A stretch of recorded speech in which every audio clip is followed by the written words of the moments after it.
আসসালামু আলাইকুম। আজ আমরা শুনব সেই মহান ব্যক্তির জীবনের কিছু উজ্জ্বল ঘটনা, যিনি ছিলেন দয়ার সাগর, সত্যের প্রতীক, আমাদের প্রিয় নবী হজরত মুহাম্মদ সাল্লাল্লাহু আলাইহি সাল্লাম। ছোট ছোট হৃদয় ছোঁয়া গল্পের মাধ্যমে চলুন আমরা জানি তার জীবন, গুণাবলী ও অনুপ্রেরণামূলক ঘটনা। শুরু করছি মহানবী সাল্লাল্লাহু আলাইহি সাল্লাম এর জীবনের 10টি নির্বাচিত গল্প।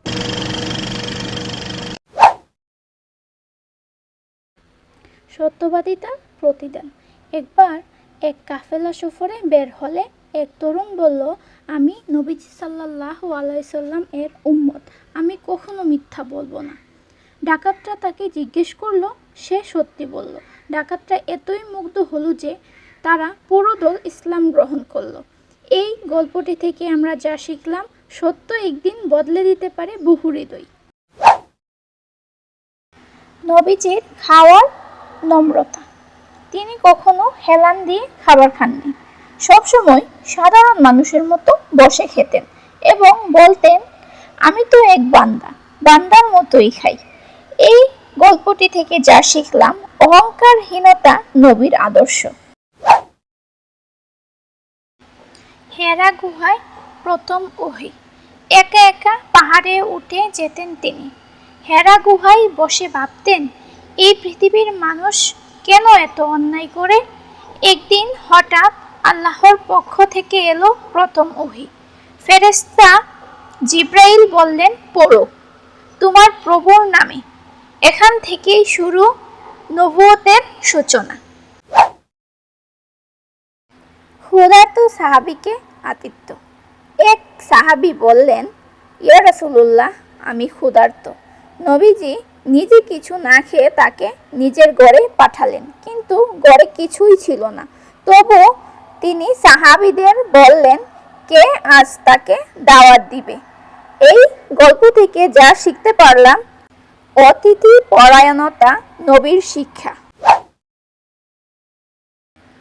পথের কাঁটা সরানো। তিনি বললেন, পথ থেকে কাঁটা সরানো সদকা।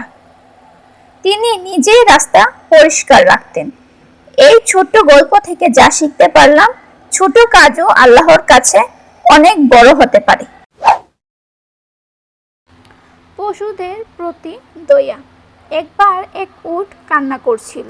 নবীজি তার মাথায় হাত রেখে জিজ্ঞেস করলেন, তোমার মালিক তোমার প্রতি নিষ্ঠুর? এই ছোট গল্প থেকে যা শিক্ষা পেলাম, পশুরাও আমাদের দয়ার যোগ্য। ফাতিমা রাদিয়াল্লাহু তাআলা আনহু এর প্রতি ভালোবাসা। প্রতিবার ফাতিমা রাদিয়াল্লাহু তাআলা আনহু ঘরে ঢুকলেই নবীজি দাঁড়িয়ে যেতেন, তাকে নিজের জায়গায় বসাতেন। এই গল্প থেকে যা শিখতে পারলাম, মেয়েদের প্রতি সম্মান নবীর সুন্নত। ইহুদির জানাজা দেখে কাঁদলেন। একবার এক ইহুদি মারা গেলে নবীজি কেঁদে ফেললেন।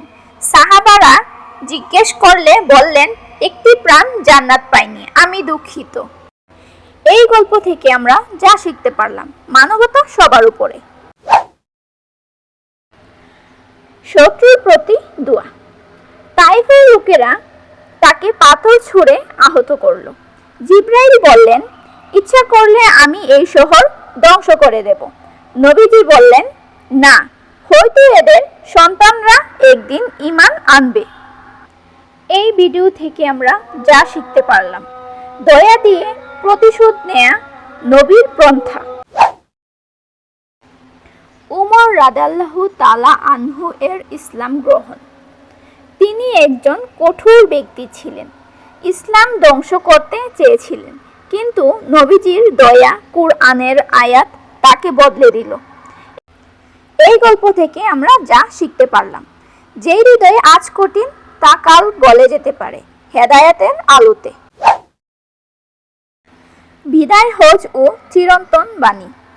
বিদায় হজের দিন হাজারো মানুষের সামনে তিনি বললেন, হে মানুষ, সবাই সমান, কেউ কারোর উপর শ্রেষ্ঠ নয়। আমি তোমাদের জন্য ইসলাম রেখে যাচ্ছি। এরপর তিনি বললেন, হে আল্লাহ, আমি পৌঁছে দিলাম। সবাই বলল, জি নিশ্চয়। রাসূল সাল্লাল্লাহু আলাইহি সাল্লাম চোখে অশ্রু নিয়ে আল্লাহর প্রতি চেয়ে রইলেন। নবী সাল্লাল্লাহু আলাইহি ওয়াসাল্লাম এর জীবনের প্রতিটি মুহূর্ত আমাদের জন্য শিক্ষা ও অনুপ্রেরণা উৎস। এই ছোট ছোট গল্প থেকে যদি আপনি কিছু শিখে থাকেন তাহলে ভিডিওটি শেয়ার করুন এবং চ্যানেলটি সাবস্ক্রাইব করুন। আল্লাহ আমাদের সবাইকে রাসূল সাল্লাল্লাহু আলাইহি ওয়াসাল্লাম এর আদর্শে চলার তৌফিক দিন। ইসলামকে জানুন, ইসলামকে ভালোবাসুন। আজকে এই পর্যন্তই। আল্লাহ হাফেজ।